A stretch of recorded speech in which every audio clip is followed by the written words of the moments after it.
अगर एक आदमी रेप करता है तो क्या आप सारे मर्दों को जेल में डाल दोगे? आप उनका पेनिस काट दोगे सबका?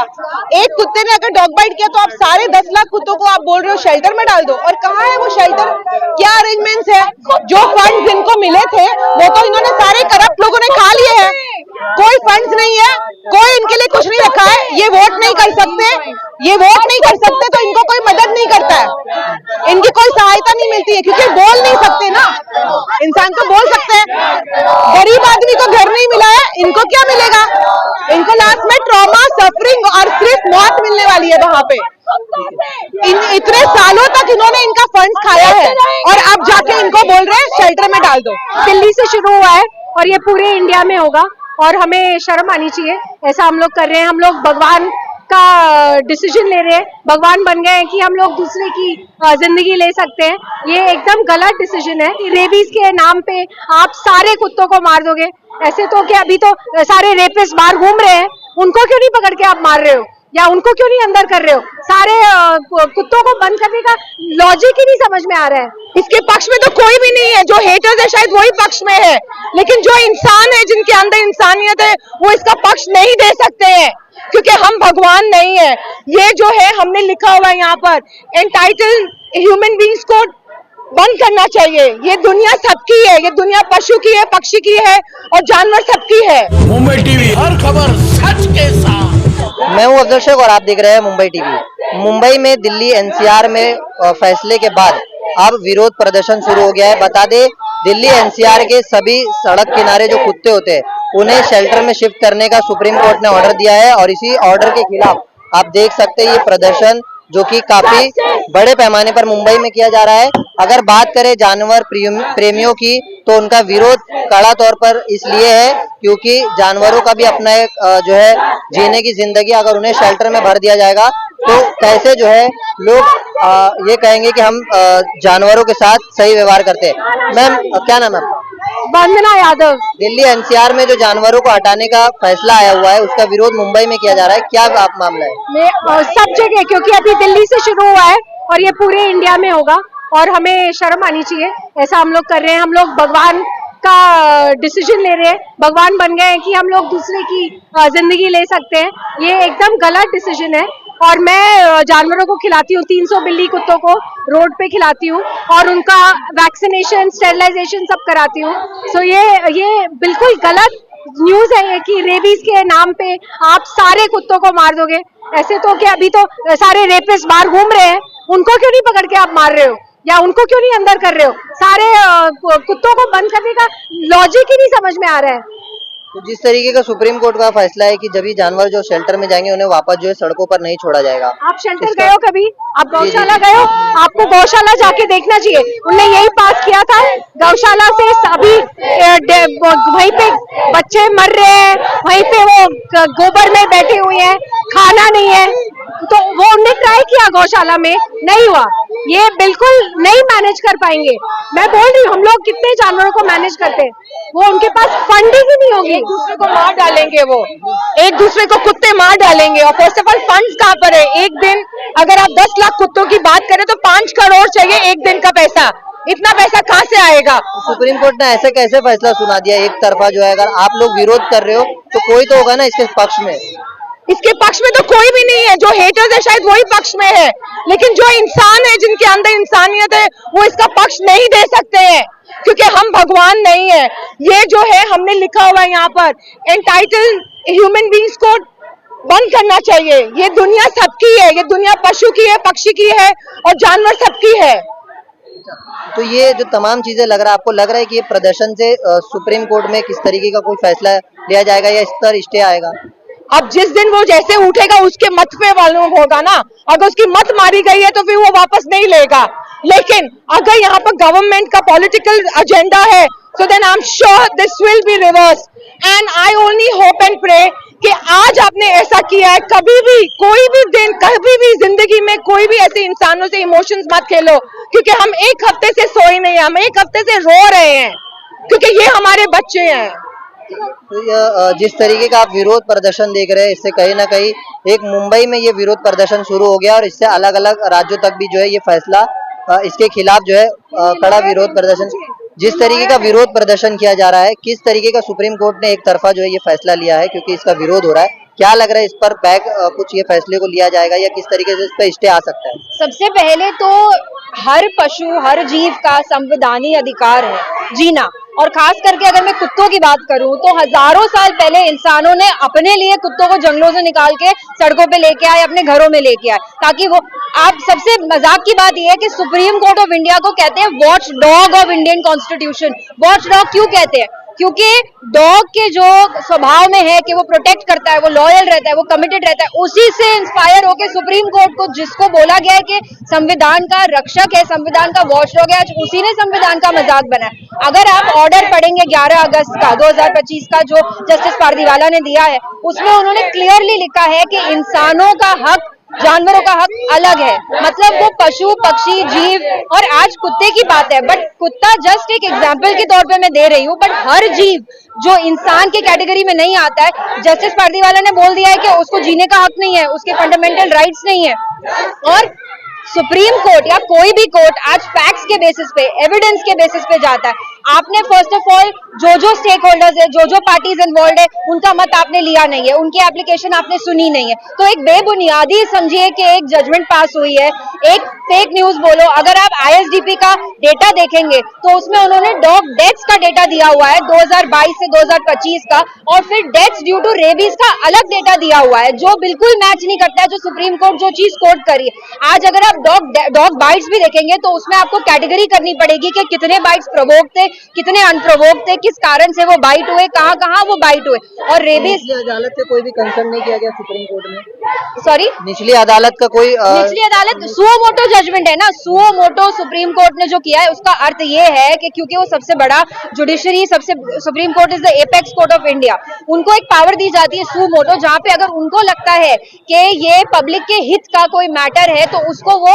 स्वयं लेते हैं, अपने आप वो कोर्ट वहां पे बैठता है and they pass a order. लेकिन सुओ मोटो जजमेंट में भी ये बहुत जरूरी है कि आप सारी पार्टीज को इक्वल रिप्रेजेंटेशन दीजिए। आज अगर आप वो 19 पेज का जो ऑर्डर है, जो आप अगर आप पढ़ेंगे तो आपका खून खोलेगा। बात सिर्फ कुत्तों की नहीं है, बात ये है कि वो बेचारे मासूम, आप खुद जजमेंट में जज ने लिखा है कि ये रेबीज वैक्सीनेशन नहीं दिया हुआ है, ये सिस्टेमिक फेलियर है। आप सिस्टेमिक फेलियर का दोष जानवरों को कैसे दे सकते हैं? तो इसके जो खिलाफ आपकी मांग क्या है और क्या आप विनती करते हैं? मांग ये है, देखिए कि कोई भी आप जितने एनिमल लवर्स, फीडर्स के, मैं खुद एक NGO चलाती हूँ, हम 200 एनिमल्स के ऊपर का इलाज करते हैं on a daily basis. Okay, first of all तो ये आसान बात नहीं है। जो जज कह रहा है कि हर पाउंड हर शेल्टर में 2 लोग रहेंगे, उसमें उन्होंने लिखा है कि आप वॉलंटियर करेंगे। यहाँ पे 60-70 बच्चों की देखभाल करने के लिए 15 से 20 लोगों का स्टाफ चाहिए, लाखों रुपए चाहिए, एक इंफ्रास्ट्रक्चर चाहिए। और आप किसी भी एनिमल वेलफेयर एक्टिविस्ट से बात करेंगे तो कोई भी स्टरलाइजेशन जो कि नसबंदी है उसके खिलाफ नहीं है, वैक्सीनेशन के खिलाफ नहीं है। इनफैक्ट ये सरकार की जिम्मेदारी है, जो हम द्वारा feeders, NGO, animal activist, animal welfare, हम अपने पैसे से या पैसा रेस करके जिस भी तरीके से वो चीज कर रहे हैं आज, तो उसके बीच में गवर्नमेंट आके क्यों इंटरफेयर कर रही है? आपको आपका जो आप एज ए टैक्स पेयर आपने ऑलरेडी आपके फंड्स दे चुके हैं, राइट? MCD बोलो, BMC बोलो, कोई भी म्युनिसिपल कॉर्पोरेशन, वो फंड सही तरह से यूज नहीं हुआ है, उसका डबल बर्डन, टैक्स देने के बावजूद मैं अपनी जेब से स्टरलाइजेशन करा रही हूँ, ये करा रहे, ये करा।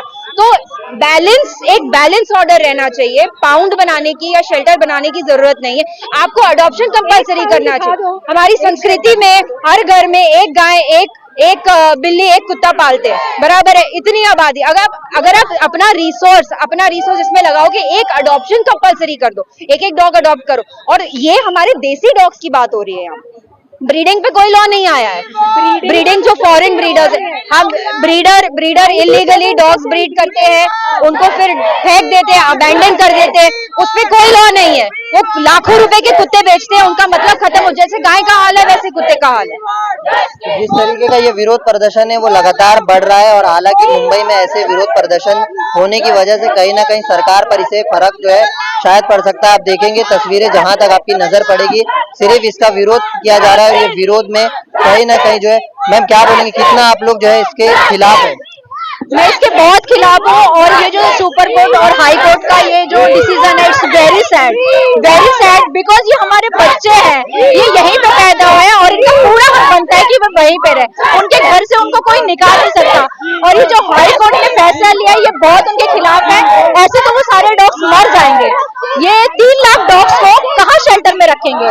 ना गवर्नमेंट उनके कुछ खाने की व्यवस्था करती है, ना पीने की व्यवस्था करती है। हम फीडर है, हम अपने पैसे से खिलाते हैं डॉग्स को, और गवर्नमेंट ना उनके लिए पानी का बोल रखती है, ना खाने के लिए रखती है। और ऐसे में वो कह रहे हैं कि इनको शिफ्ट कर दो शेल्टर में 3 लाख डॉग्स को। How it's possible? It's not possible. ये सिर्फ उनको मारने की साजिश है। वो सारे डॉग्स मर जाएंगे और उनका घर है, ये डॉग्स से एनिमल्स ये वहीं पे पैदा हुए, ये उनका पूरा अधिकार है वहाँ पे रहने का। और ये तो बहुत गलत बात है, ऐसा नहीं होना चाहिए। ये सब जगह होगा ऑल ओवर इंडिया में। This is very bad. उनका हक जीने का हमें छीनने वाले हम कोई नहीं होते, चाहे वो कोर्ट हो चाहे वो कोई भी हो। इससे तो भगवान भी बुरा मानेंगे, और जो इस तरह की हरकत होगी तो भगवान भी कुछ फिर विपदा लाएंगे, कुछ ना कुछ अनहोनी होगी फिर। जिस तरीके का मामला, हमको सोल्यूशन चाहिए। सोल्यूशन एजुकेशन से होता है। अगर हर स्कूल में हर बच्चे के माँ बाप को डॉग्स के बारे में सिखाया जाए तो इससे काफी फर्क पड़ेगा। हमको बचपन में डॉग्स ने काटा है, मेरे खुद के रॉटवाइलर ने काटा, लेकिन मेरे माँ बाप ने कभी नहीं बोला कि कुत्तों के पास में मत जाओ। ये डर निकालना होगा। आप चाहे हेट करो या लव करो, लर्न टू कोएग्जिस्ट। ये भी खुदा का बना हुआ है, ये भी कुदरत का बना हुआ है। Education is must. क्या बोलेंगे मैम, किस तरीके का ये विरोध से कुछ फर्क पड़ेगा? अगर एक आदमी रेप करता है तो क्या आप सारे मर्दों को जेल में डाल दोगे? आप उनका पेनिस काट दोगे सबका? एक कुत्ते ने अगर डॉग बाइट किया तो आप सारे 10 लाख कुत्तों को आप बोल रहे हो शेल्टर में डाल दो? और कहाँ है वो शेल्टर? क्या अरेंजमेंट्स है? जो फंड्स इनको मिले थे वो तो इन्होंने सारे करप्ट लोगों ने खा लिए हैं। कोई फंड्स नहीं है, कोई इनके लिए कुछ नहीं रखा है। ये वोट नहीं कर सकते तो इनको कोई मदद नहीं करता है, इनकी कोई सहायता नहीं मिलती है, क्योंकि बोल नहीं सकते ना। इंसान तो बोल सकते हैं। गरीब आदमी को घर नहीं मिला है, इनको क्या मिलेगा? इनको लास्ट में ट्रॉमा, सफरिंग और सिर्फ मौत मिलने वाली है वहां पे। इतने सालों तक इन्होंने इनका फंड्स खाया है और अब जाके इनको बोल रहे हैं शेल्टर में डाल दो। कैसे? ये सॉल्यूशन है सरकार के पास में? ये देख रहे कि विरोध प्रदर्शन कैसे हो रहा है, और इस विरोध प्रदर्शन का एकमात्र कारण ये है कि जो शेल्टर अगर बनाया जाएगा तो वो शेल्टर का खर्चा सरकार कैसे उठाएगी। कि अगर लाख तरीके से ऐसा विरोध प्रदर्शन किया जाएगा तो इससे कहीं ना कहीं सरकार में जो है फर्क पड़ेगा, और इससे कहीं ना कहीं एक जुडिशियम जो लॉ है, जो एक तरफा फैसला सुमोटो के तहत लिया गया है, वो कहीं ना कहीं विरोध इसका होगा। और मेरे पीछे आप देख रहे हैं कि तमाम जो लोग हैं वो मुंबई में विरोध प्रदर्शन कर रहे हैं, और इस विरोध प्रदर्शन करने के बाद ये देखना है कि सुप्रीम कोर्ट के इस फैसले को किस तरीके से जो है वापस सुना जाता है, क्योंकि इस तरीके का विरोध प्रदर्शन दिल्ली एनसीआर से शुरू होकर के मुंबई में हुआ, और मुंबई में ये प्रदर्शन देखते ही देखते बढ़ रहा है। और ये जो जुडिशियम लॉ है इस पर जो है काफी ज्यादा सवाल उठ रहे हैं कि सुप्रीम कोर्ट के इस फैसले के बाद काफी ज्यादा जो है वो विरोध मुंबई तक पहुंच गया है। अब ये विरोध प्रदर्शन अपनी जगह है, और ये तमाम चीजें, सिराज जी आप जो है आए हुए हैं, क्या लग रहा है कि इससे कुछ फर्क पड़ेगा? बिल्कुल फर्क पड़ेगा। अब जो माननीय सर्वोच्च न्यायालय, जो honourable supreme court of India को इसके बारे में सोचना होगा कि ये जो उन्होंने न्याय दिया है कि सारे जानवरों को उठा के एक जगह बंद कर दो, तो पॉसिबल नहीं है, क्योंकि उतना फंड गवर्नमेंट के पास होना चाहिए उनका ध्यान रखने के लिए। अभी कौन रखता है? अभी जो फीडर्स हैं, जो एनिमल एनजीओज हैं, जो लोकल एनजीओज हैं, वो अपने खर्चे पे सारे जानवरों का ख्याल रखते हैं, उनका स्टरलाइजेशन कराते हैं, उनका वैक्सीनेशन कराते हैं। अब अगर आप उनको बंद कर देंगे तो उनका ख्याल कौन रखेगा? गवर्नमेंट का काम तो अभी आम आदमी कर रहा है, और गवर्नमेंट के पास फंड नहीं है, ना ही उनके पास जगह है। ये हो गई दिल्ली की बात। और मुझे इस बात का यकीन है कि जो honourable supreme court of India सारे इस बेजुबानों के फेवर में जजमेंट देंगे। मेरी honourable supreme court of India से गुजारिश है, आदरणीय माननीय सर्वोच्च न्यायालय से गुजारिश है कि वो इस जजमेंट पे गौर करें, इन सारे लोगों की इमोशंस को देखें। अभी इस वक्त जो गवर्नमेंट का काम है वो सारे ये लोग मिलकर करते हैं, बेजुबानों का ख्याल रखना, उनका स्टरलाइजेशन करना, उनका वैक्सीनेशन करना। अब अगर आप उनको बंद कर देंगे तो वो कौन करेगा? सरकार के पास उतना पैसा नहीं है, ना ही जगह है। तो मेरी हाथ जोड़ के विनती है honourable supreme court of India से कि इन सारे लोगों की और पूरे हिंदुस्तान के लोगों की इमोशंस को देखते हुए ही जजमेंट कल दें, और जो जितने भी बेजुबान हैं उनके फेवर में दें। तो तमाम लोगों की अपनी राय है, और इस राय के साथ लोग यही मांग कर रहे हैं कि सुप्रीम कोर्ट के इस फैसले को कहीं ना कहीं जो है इस विरोध से कुछ ना कुछ फर्क पड़ेगा और उम्मीद है इस मामले के बाद जो है सुप्रीम कोर्ट अच्छा जो है इन सभी के हित में एक फैसला सुनाता है। कैमरामैन समीर सेठ के साथ अभिषेक, मुंबई टीवी।